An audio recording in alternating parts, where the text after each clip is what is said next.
Hey, what's up, everybody? We are back, and I'm proud to say we finally figured out the audio issue, so you should be able to hear us on both the left and right headphones. So, brand new software, we're figuring things out, and I just want to say thank you to everybody who's been giving me feedback, who's been continuing to watch the videos, even though you've only been hearing it on the left side of your headphones. We now got that figured out, and it's also just a testament to you don't have to have everything perfect before you begin. If I had never gotten started, I would have never known about the audio. I would have never known about how to adjust the microphone settings. So thank you all in the comments for helping us out, as you always do, and for supporting the channel. Now let's jump into it. Tonight we're going to be going deeper into The Power of One More by Ed Mylett.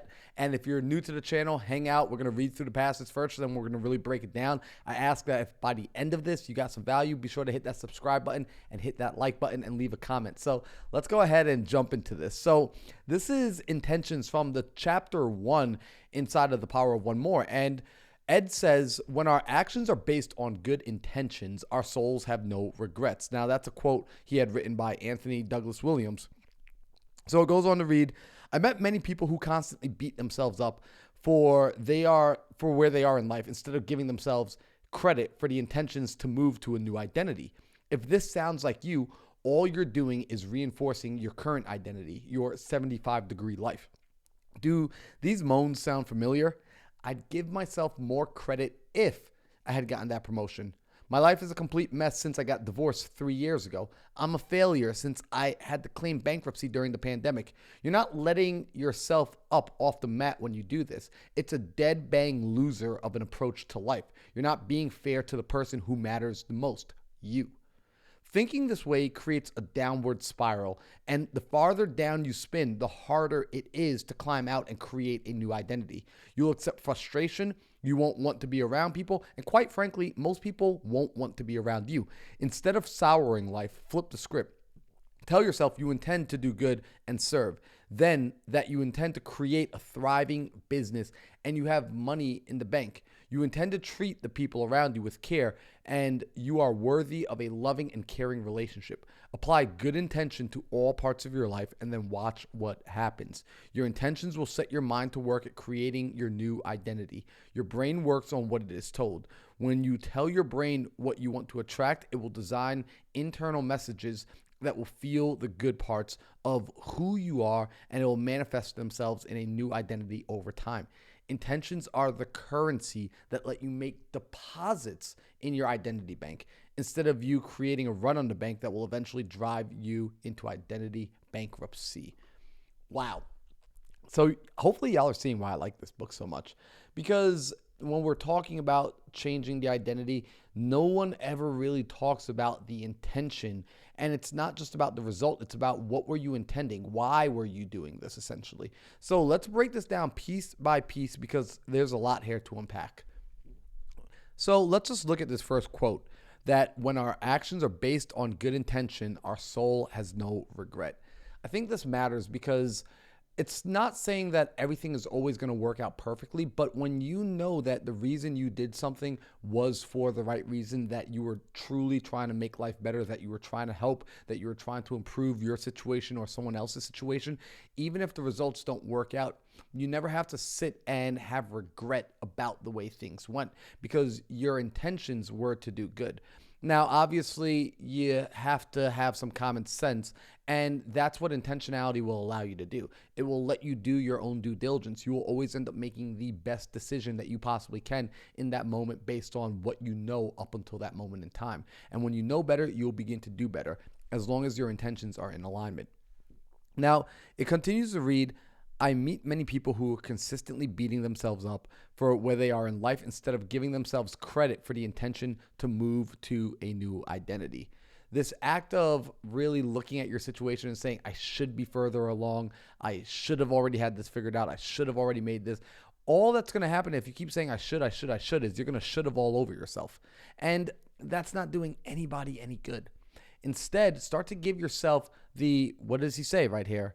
The grace for the fact that you are looking to move forward, that your eyes are on better horizons, that you have stronger, better desires for your life. And he's saying that if this sounds like you, if you're someone that's been beating themselves up, all you're really doing when you beat yourself up is you're reinforcing that 75-degree temperature. You're reinforcing that identity that you've had up until this point in time. You're reinforcing the loser you're trying to get rid of. Now, he says, does these moans sound familiar? Do these sound familiar? Right? I'd give myself more credit if I got that promotion. My life is a complete mess since the divorce or the breakup. That failure I had since the bankruptcy and the pandemic. And right, it's all of these external things are the reason why I'm not where I'm supposed to be. And he's telling you right now, when you do that, it's a loser approach. It is a loser's approach to blame your circumstance. It's a loser's approach to give me all the rationale behind why you're not successful. You're not being fair to yourself when you do this. See, there's a million and one reasons why it didn't work out, but instead, I need you to start asking yourself better questions. What did I learn from this experience? What can I be doing better?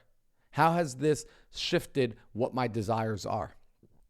Thinking this way creates a downward spiral. When we start blaming other people, it creates a downward spiral. And the further down you spin, the harder it is to climb out. Because momentum, it works. See, we talk about momentum and we talk about compound interest. And most people use this when we're talking about it theoretically in a positive light. However, momentum and compound interest can also work negatively. It can work against you. If you start to find all the reasons why you're not successful, if you start to find all the reasons why you're not winning, then you're going to build momentum behind that rationale, behind those reasons. So let's look at this. He says you won't want to be around those type of people who do that, who keep going into that negative spiral, right? And quite frankly, those people, other people won't want to be around you. Instead of souring on life, flip the script, right? Change the dialogue. Tell yourself that you intend to do good and to serve, that you intend to create a thriving business, and that you intend to have money in the bank. You intend to treat people around you with care, and you are worthy of love and caring relationships, and apply good intentions to all parts of your life and watch what happens. So this is one of those things where when someone says, watch what happens, it means go out and don't just take my word for it. Go and prove it in the laboratory of your life. Too often, a lot of you sit and you read these books, you listen to these YouTube videos, you gather all the information, but you don't do the most critical thing towards changing your life, which is execute on the information. I'm telling you right now, if you're just going to listen to me but not apply the information, then you're wasting your breath. You're wasting your time. You're wasting your energy. Instead, take what I'm saying, and you don't even need to accept it. You don't need to reject it. You should test it. Test it.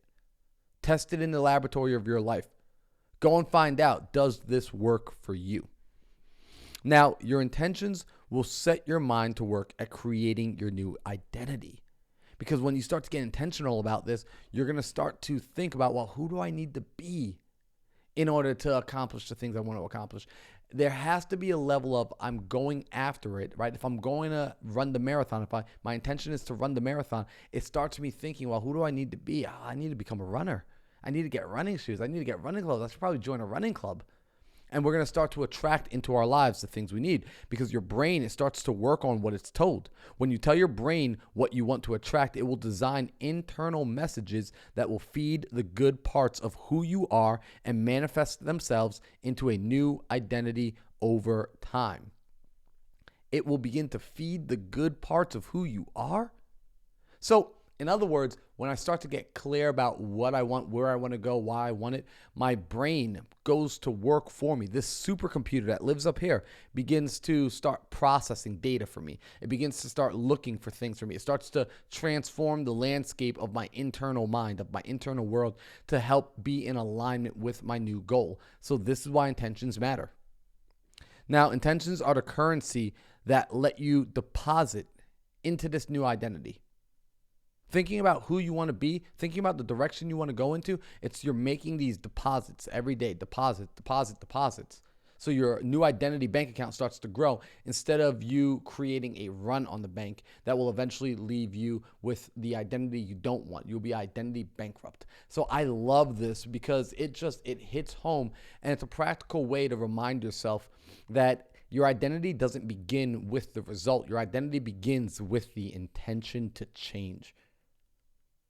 Think about that. The result is literally the last thing to come.